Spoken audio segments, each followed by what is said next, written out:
For the first time, I crossed the checkpoint of the Chernobyl zone in 2009.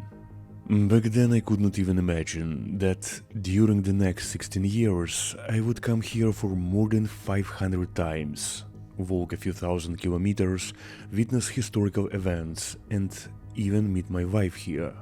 That I would become a guide, an explorer, an activist, and finally a researcher. And all these years I carry with me this notebook. It is full of various plans, drawings and marks, but besides that, there are short notes on what I saw, and most importantly, how it felt. Well, I already published many on our Patreon, but I thought this might be actually interesting for you as well, so if it is, let me know in the comments. And maybe this will become one more series on our channel in addition to Chernobyl.Uncharted and our Chernobyl technical projects. This land has a long official name, which actually does not even have the word Chernobyl in it. Between us we call it just the zone, and every part of it is really different. There are a few thousand people working in the zone, staying here on shifts. Depending on their job, it is either 15 business days in a row per month or 4 days in a week. Zone staff stopped living in Pripyat in 1989, and now they stay in another city, the ancient Chernobyl. Here are dormitories, which once were apartments and private houses of people just like you and me. And despite the old life is long gone, modern Chernobyl city is anything but abandoned. There are shops, a hospital, a sports club, there is even a bar, and other needed infrastructure. But still, with all regime restrictions and safety protocols, it is a really very special life here. I especially like those evening moments in scientific laboratories when tired people finally gather and they share the moments of their expeditions, daily work or various discoveries. And so we sit, talk, having a tea or something stronger, and all that feels really unique. But those long shifts have no breaks, and that takes its psychological toll. During these 15 days, people do not exit the zone, and it feels like being on a remote island. Even more, a physical border around the zone changes the entire perception of the space. Ask anyone here, where is the village of Ilintsy or town of Poliske is, and they will answer that it is very, very far. Well, technically it's true, because from Chernobyl city you need to drive almost an hour to the first and more than 2 hours to the second. And yet if you look on Google Maps, you will see that those towns are actually very close to well-populated neighborhoods which are outside this fence. The problem is, when you are in, this outside simply doesn't exist. That's why the lands outside the zone are colloquially nicknamed the Great Land. Zone staff get used to this, but it is really interesting to see a day-by-day transformation of first-time visitors, especially when they come not for 1, but say for 5, 6 or more days. Here before all I speak about those who came to learn and who follow the rules, because trust me, the rules here are written with cold tiles of hospital rooms. And so, these people learn how to be careful and watch their step, how to keep an eye on moss, which is almost always contaminated, how to rinse their mouths before consuming water, how to correctly take off gloves, and other such small and really not obvious nuances. For example, that the main danger actually comes not from the outer radiation exposure, but from the dust sources you can ingest or inhale. Or to say shortly, things in the zone look the same as outside, but they work completely differently. It takes quite a time to fully grasp this fact. And so this adaptation period takes the first few days. And then someone in the evening of the third day, something clicks in the mind, and this environment suddenly becomes a new normal. And then when after, say, 5 days spent here they finally exit, they again need to adapt. I saw myself many times how people who, say, offered me a dinner upon return to Kiev walk and watch cracks in the pavement. Because in Pripyat, there is crack, there is radiation. And as any historical site, there are people who come to learn and there are some who just come for selfies. One of our friends actually found a neat definition: Ferris wheelers, because they want to see the Ferris wheel in Pripyat above all. Well, I do not blame them, because after all, everyone makes their choice. I'm just sad that many of them miss the unique opportunity to understand something really important about life. The zone is indeed the territory of choices, and the wrong one may cost a lot, though consequences always come much later. Those who say that the zone now is safe just never have been in Pripyat in a deep, moonless night. That's because if you switch on the pocket light, you'll be completely shocked how much dust is flying around. Of course, this doesn't mean that all of it is contaminated or, as we say, dirty, but some indeed is. Contamination is variable, there is no average. Technically, where a microscopic source fell in 1886, drained, dissolved, migrated, there we'll have it. It can be a tiny spot, and can be a large spot. There are known places where people took pictures holding a dosimeter, such as two famous manholes next to the Ferris wheel in Pripyat. But now think for a moment, those spots will emit for hundreds of years, after nothing will remain of us. That kind of gives perspective, doesn't it? Of course, contamination changes, elements decay and transform into other radioactive elements, but the overall picture remains more or less the same. And so we define clean zones, changing zones, dirty zones, and so on, where we presume that everything inside them is safe or not. Sometimes a division between such areas is a fence or a row of radiation monitors, but it can be just a painted line. That takes quite a time to adapt to. Back in my early personal Chernobyl, when I was younger, well, as any rookie, I took things lightly. Until one day I received a comment from one of my senior friends who had worked there almost 3 decades. "You can do anything here, son, but if you do not respect Her Majesty radiation, one day your personal Cesium will find you. Be sure about that." That is very wise. This place is not safe, but you can do your best to minimize the risks. Pripyat has a smell of rotten leaves, wet plaster, moisture and mold. Here all senses become sharp and magnified, and suddenly you just turn into a solid perception. The way how we walk here has nothing in common with the way people used to live here. You learn trails and passages, you know which building is still stable and which looks safe but could collapse at any moment. You gradually learn how to avoid places where rainwater is dripping and where the moss is brightest. Then you start to have your favorite routes, shortcuts, and all those small details you start to notice. Absolutely everyone has own relationship with this place, and sooner or later they ask one question. Do you understand what it is like to have your own entire city? At District 1 of Pripyat there is a hardly accessible canteen between two dormitories. It's called Zustrich, which in Ukrainian means meeting. Those who lived in these dorms didn't have kitchens apart from just a tiny stove for a kettle or a pot, so they had to go to such canteen if they wanted to have a bigger meal. Inside there is a mirror over a water sink.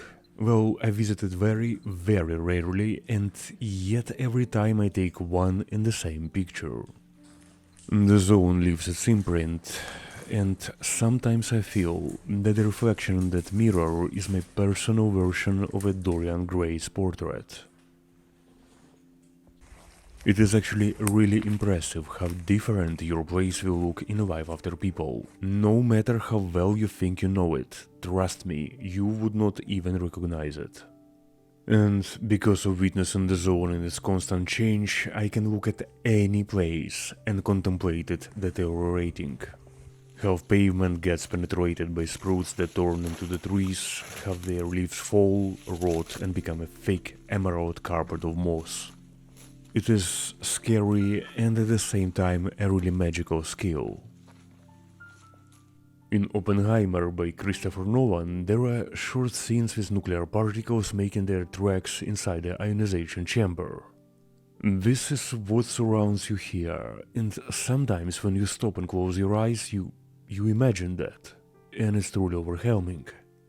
And yet, no matter what, I cannot imagine Pripyat alive. All surrounding scenery feels like a tectonic landscape in its most natural state. What was the hardest thing for me? Well, that was when I discovered that some visitors were actually former inhabitants of Pripyat, who never had returned since the very evacuation. That happened a few times to me, and now imagine, you cannot tell them much about the city because after all they lived here and you didn't. And at the same time you face a serious challenge.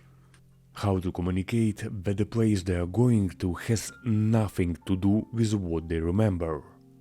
And you become a therapist, a friend, a supporter, and I saw such breakdowns when emotions conserved for decades finally found a way out, and there were tears and moments of recognition, the person just frozen watching some place where they used to go.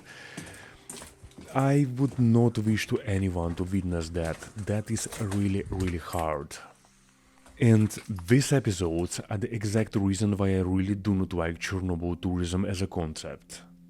Because tourism has an element of entertainment, and people must visit this place, but to learn, to think, and to be respectful. Yes, there is place for fun, there is place for humor, but to the certain grade. At least because those who lived here are still alive. 10 miles away from the checkpoint, outside the zone, lies the village of Orene. It is normal life here, except a substantial part of its population are liquidators.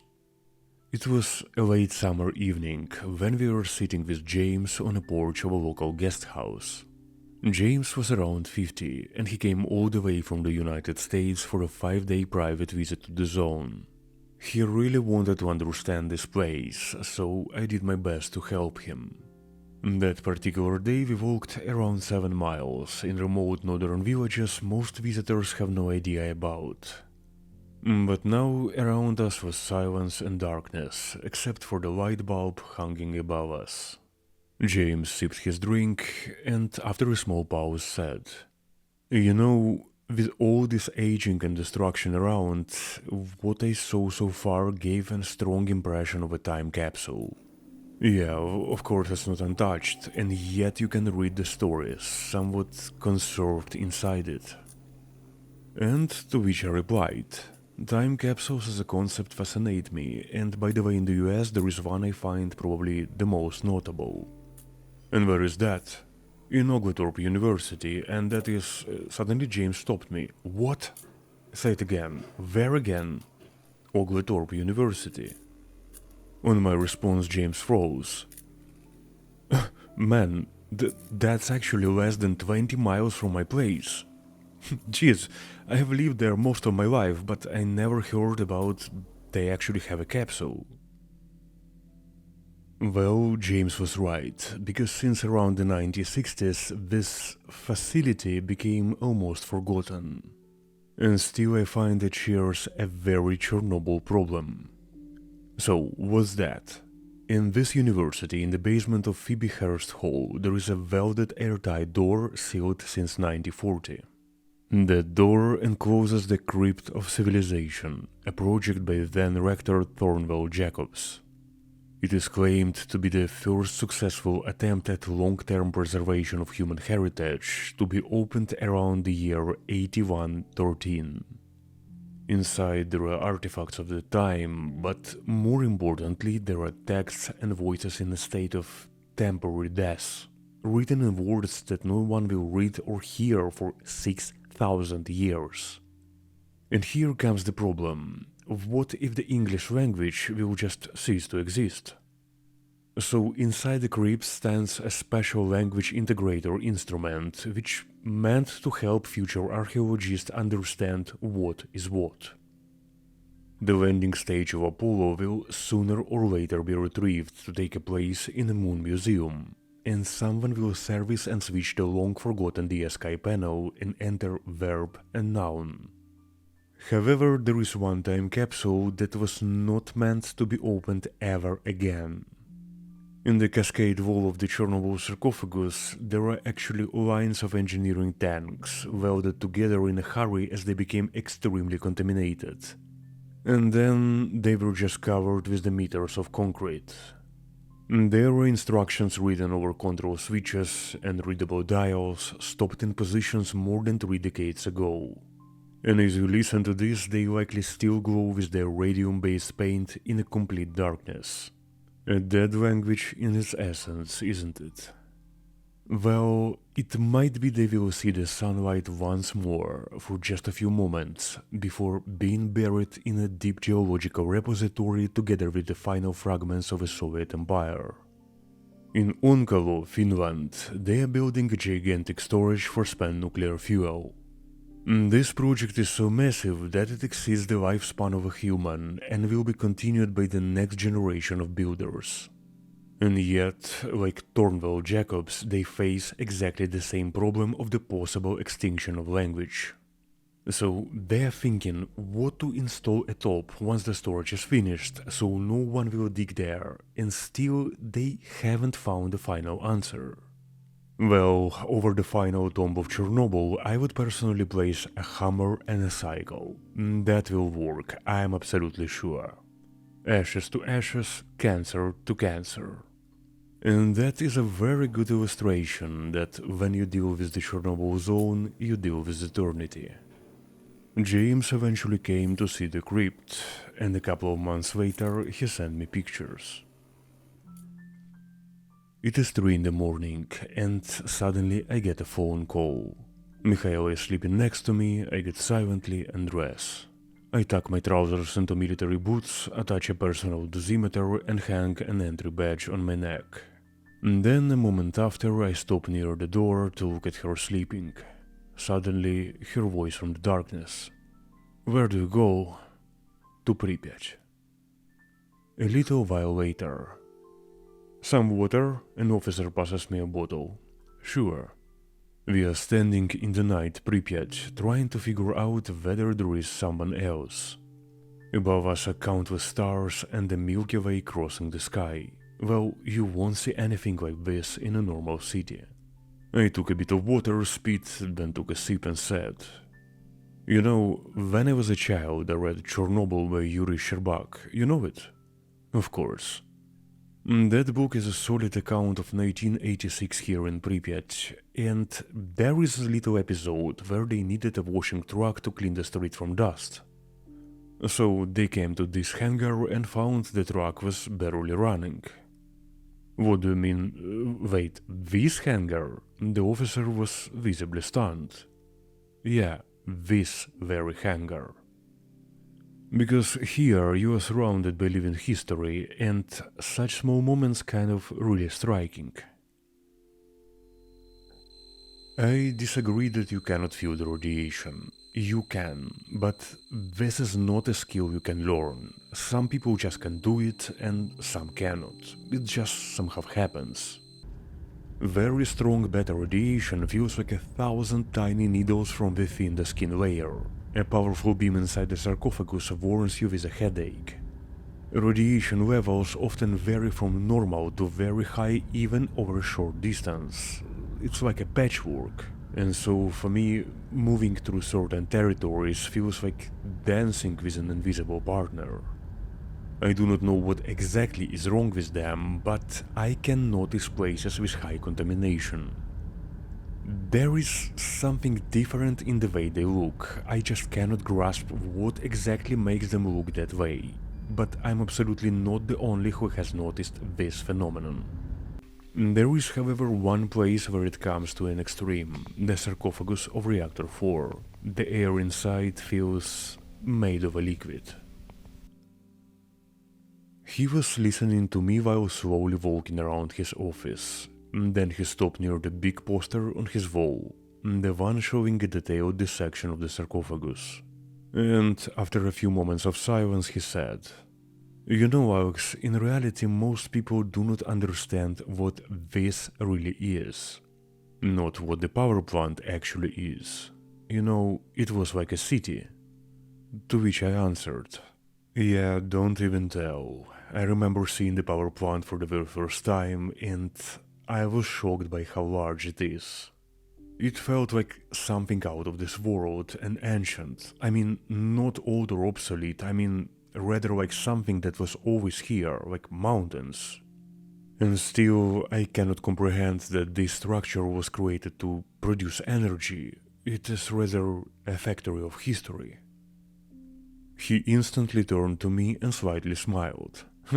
Of course, I hit the point. Because in the 1990s, he was the general director of the Chernobyl nuclear power plant.